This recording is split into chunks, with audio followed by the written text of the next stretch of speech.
देश प्रदेश की इस खास सेगमेंट में आपका बहुत बहुत स्वागत है, जहां आपके राज्य, आपके गांव से जुड़ी हर खबर हम आपके सामने लेकर हाजिर होते हैं। सबसे पहले बात करते हैं उत्तर प्रदेश की। हम लगातार देख रहे हैं कोरोना केसेस के मामले में जिन लोगों की मौत हो रही है, उनके शवों को सम्मान के साथ नहीं ले जाया जा रहा, उनका अंतिम संस्कार नहीं किया जा रहा। और जो ताजा मामला आया है वो उत्तर प्रदेश के बलरामपुर का आया है, जहां एक शख्स की सड़क पर मौत हो गई तो नगर पालिका के कर्मचारी उनके शव को कूड़ा गाड़ी में डालकर थाने ले आए। मौके पर पुलिस भी वहां पहुंची, एम्बुलेंस और नगर पालिका वाले भी, लेकिन शायद इस डर से कि कहीं उस शख्स को कोरोना ना हो, उनके शव को कूड़ा गाड़ी में डाल दिया गया। प्रशासन ने इस लापरवाही पर नगर पालिका और पुलिस के 7 लोगों को सस्पेंड कर दिया है। जिंदगी में भी शायद उनकी ऐसी तौहीन किसी ने नहीं की होगी जो मरने के बाद उनके हिस्से आई। अनवर किसी काम से उतरौला तहसील आए थे, सड़क पे मरे मिले तो नगर निगम के लोग उन्हें मरा जान के कूड़ा गाड़ी में भर ले गए।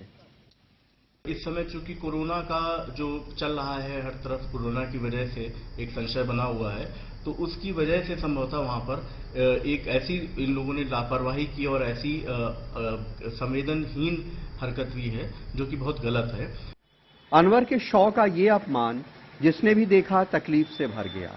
सरकार ने एक सब इंस्पेक्टर, 2 कांस्टेबल और 4 नगर पालिका कर्मचारियों को सस्पेंड कर दिया है। ये बहुत ही गलत बात हुई है जो वहां पर उपस्थित पुलिसकर्मी थे और जो वहां पर नगर पालिका के जो कर्मचारी थे। और दूसरी चीज ये भी थी कि जो कोरोना का अगर संदिग्ध व्यक्ति भी था तो पूरी तरह से पीपीई किट को पहन करके उस चीज को हैंडल किया जाना चाहिए था, जो कि पूरी एक एसओपी है। लेकिन इस स्तर पे काफी लापरवाही हुई। जिस देश में किसी अनजान की भी अर्थी देख के उसके सम्मान में बैठे लोग खड़े हो जाते हों, राह चलते लोग सिर पे हाथ रख लेते हों, वहीं कोरोना का खौफ इनसे ये करवा गया। अनवर के घर वालों ने जब ये वायरल वीडियो देखा तो तकलीफ से रो पड़े। साहब आप तहसील बता के गए रहे, साहिब तहसील ने बताया है, अब समझ नहीं आ रहा है क्या करें। बड़ी मुश्किल से पंचनामा कराकर लाए हैं, कुछ समझ नहीं आ रहा है। एक ही बेटी है और अभी इसकी शादी भी नहीं हुई है। तो हमारे लड़की साहब हमारे के आगे पीछे है नहीं साहब, हम कौन दुनिया जाए। रवायत तो यही रही है कि जिंदगी में जिनसे रिश्ते खराब भी रहे हों, मरने के बाद उनकी भी मिट्टी में शरीक होते हैं। किसी ने लिखा है कि जीने पे जिनको पास बिठाना मुहाल था, मरने के बाद कांधे पे उनको उठा लिया। लेकिन कोरोना से मौत के खौफ ने बलरामपुर में इनसे ये सब करवा दिया है। कोरोना ने दुनिया में बहुत कुछ बदल दिया है, इंसानियत भी उसका शिकार हुई है। बलरामपुर में सलीम सिद्दीकी और लखनऊ में कैमरामैन राजेश गुप्ता के साथ कमाल खान, एनडीटीवी इंडिया। और अगली खबर भी उत्तर प्रदेश से, जहां बरेली के दारुल इफ्ता से मस्जिदों में सैनिटाइजर का इस्तेमाल न करने का फतवा जारी किया गया है। फतवे में यह कहा गया है कि मस्जिदों की सफाई में सैनिटाइजर की जगह अन्य एंटी जर्म्स का प्रयोग किया जाए। अल्कोहल युक्त किसी भी वस्तु का प्रयोग मस्जिद की सफाई में न किया जाए। दारुल इफ्ता का यह कहना है कि अल्कोहल इस्लाम में हराम है, इसलिए मस्जिद में सैनिटाइजेशन नहीं किया जा सकता। इसकी जगह मस्जिद को साबुन, शैम्पू या किसी अन्य एंटी जर्म से साफ किया जाएगा।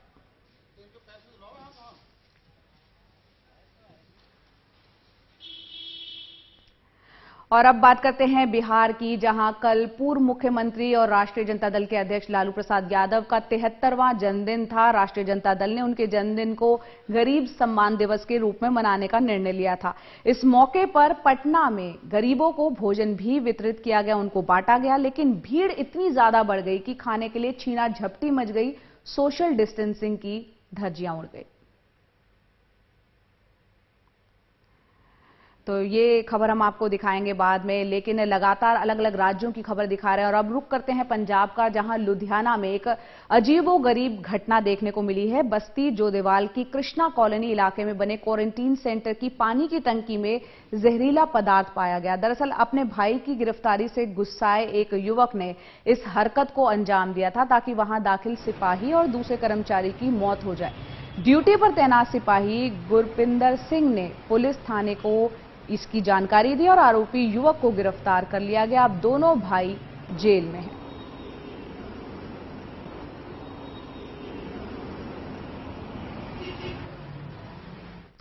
वहीं तेलंगाना के रहने वाले पन्ना रेड्डी की कोविड-19 उनको हो गया था। पहले उन्होंने कोविड की जो है मात दी थी और फिर अपने इस मुश्किल से निकलकर लोगों के लिए भी एक नई मिसाल उन्होंने कायम कर दी।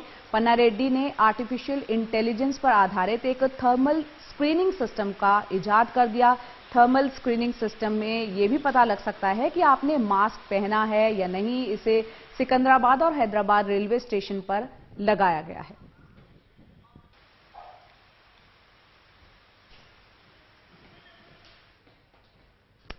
तो लोगों ने अपनी गाड़ी कमाई जोड़ रखी है, लेकिन कोरोना का जो संकट चल रहा है उसमें गरीबों की मेहनत की कमाई का पैसा लेकर कंपनी भाग जा रही है। ऐसे मामले सामने आ रहे हैं और छत्तीसगढ़ का मामला आया है, जहां 2012 से चल रही एक कोऑपरेटिव सोसाइटी ने रातों रात अपने दफ्तर में ताला लगा दिया। अब ग्राहक जो है वो दफ्तर के चक्कर लगा रहे हैं, वो करें तो क्या करें। मुबीन ने 30 साल में अपनी चाय की दुकान में खूब मेहनत की। 2019 से आदर्श क्रेडिट कोऑपरेटिव सोसाइटी में रोज 500 रुपए जमा किए। सोचा बिटिया की शादी में काम आएंगे, लेकिन सपना फिक्र में बदल गया। ये हमारे से ना आया खाता खुलवा लो बोलता है। हमने खाता खुलवाया 500 रुपए डेली का और साल भर के बाद मिल जाएगा बोले 4% ऊपर करके, और नहीं मिला है हमारे को पैसा। साल भर से ऊपर हो गया। अभी बोला था कि जून जुलाई में मिलेगा, अब बोलता है कि 2021 में मिलेगा। बोलता सुप्रीम कोर्ट में केस चल रहा है। तो हम तो अभी लॉकडाउन में भूखे मरने की नौबत आ गई हमारी।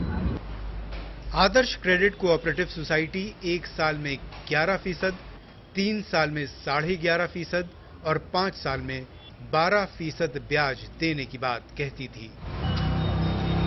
सोसाइटी में छोटी पूंजी लगाने वाले अब्दुल कय्यूम, अजय, उस्मान जैसे कई लोग हैं। पुरानी गाड़ियों की रिपेयरिंग करने वाले उस्मान का तो एक हाथ भी खराब है। कंपनी इन जैसे 50,000 ग्राहकों के 200 करोड़ से ज्यादा रुपए डकार कर फरार है। कितना पैसा आपने जमा किया था? कंपनी का क्या नाम है? आदर्श के। अच्छा, कितना पैसा जमा करते थे आप? डेली 300 रुपए। तो सर, आपने जो पैसा इकट्ठा किया था अब उस कंपनी को ले जाके आपने दे दिया? हाँ। तो अब क्या बोल रहे हो कंपनी के लोग? कंपनी वाले तो अभी बोले मिलेगा बोलते, मगर कब मिलेगा कोई गारंटी नहीं अभी। यहाँ पे रोज आके सबका पैसा लेके जाते हैं मार्केट में। इस प्रकार हम लोग भी जमा कराने के लिए एक मुफ्त में आ जाएगा पैसा, तो कुछ काम आएगा आगे चल के, इसलिए जमा कराए थे। अब वो बीच में चले गए, अब जमा करके अब कोई उनका भी किसी का पता नहीं है। हमारे पास क्या है कि हर महीने 5,000 रुपये जमा कर रहे थे। हम सोचे कि चलो आज नहीं कल मिलेगा। ऐसा करते करते हमारी कंपनी वाले एजेंट बोल रहे हैं कि कंपनी बंद हो गई है ना, और मिलेगा कि नहीं मालूम बोल रहे हैं। कितना पैसा आपने जमा किया था? 1,80,000 रुपये था। इस सोसाइटी की रायपुर में 2 और पूरे राज्य में 13 ब्रांच हैं। देश भर में 809 शाखाएं हैं। ज्यादा ब्याज के लालच में लोग ग्राहक बने, अफसर भाग गए।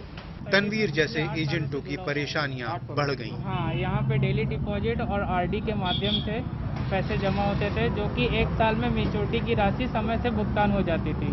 परंतु अभी पिछले वर्ष से एसओजी, ईडी, एटीएस की जांच की वजह से बैंक खाते सीज कर दिए गए हैं, जिससे कि ऑल ओवर इंडिया में 21 लाख इन्वेस्टर हैं, उनको पेमेंट नहीं हो पा रहा है। प्रशासन का कहना है कि उनके पास कोई शिकायत नहीं आई है, आएगी तो वो कार्रवाई करेंगे।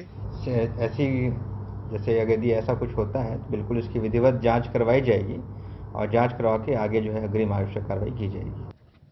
छत्तीसगढ़ में चिटफंड कंपनियों के पैसे लेकर भागने की वारदातें होती रहती हैं, लेकिन ऐसा पहली बार हुआ है जब दूसरे राज्य की कोऑपरेटिव सोसाइटी ही यहाँ के हजारों लोगों के करोड़ों रुपए लेकर भाग गई। कोरोना काल में लोगों की आमदनी वैसे ही सिमट गई है। इससे बड़ा दुर्भाग्य और क्या होगा कि आदमी की कमाई की जमा पूंजी भी गवा दे। रायपुर से सोमेश पटेल, एनडीटीवी इंडिया के लिए। और छत्तीसगढ़ से ही अगली खबर, जहां सुकमा जिला, जो कि नक्सल प्रभावित जिला बताया जाता है, वहां गुरुवार को 5 नक्सलियों ने आत्मसमर्पण कर दिया। इस मौके पर एएसपी सिद्धार्थ तिवारी, एसपी शलभ सिन्हा और सीआरपीएफ के अधिकारी मौजूद थे। इनमें से 2 नक्सलियों पर 5-5 लाख रुपए का इनाम भी घोषित था। कुछ दिन पहले दंतेवाड़ा में नक्सली संगठन के प्लाटून 24 के डिप्टी कमांडर प्रदीप उर्फ भीमा कुंजाम ने भी आत्मसमर्पण किया था। भीमा जो है सीआरपीएफ के 25 जवानों की हत्या में शामिल बताया जा रहा है।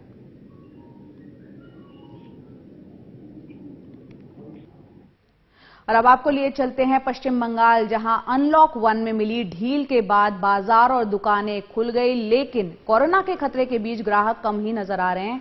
ऐसे में बिक्री बढ़ाने के लिए कोलकाता में मिठाई के दुकानदार एक खास तरह की मिठाई बना रहे हैं, इम्यूनिटी बढ़ाने वाली संदेश मिठाई। सही सुना, बिल्कुल आपने सही सुना। बहुत पसंद की जाने वाली इस मिठाई को तुलसी, हल्दी, अदरक के साथ इम्यूनिटी बढ़ाने वाली जड़ी बूटी का इस्तेमाल करके बनाया जा रहा है, जिसमें मिठाई का स्वाद भी मिल जाए और कोरोना के दौरान लगातार इम्यूनिटी की जो बात उठती है उससे भी लोगों को मदद मिले।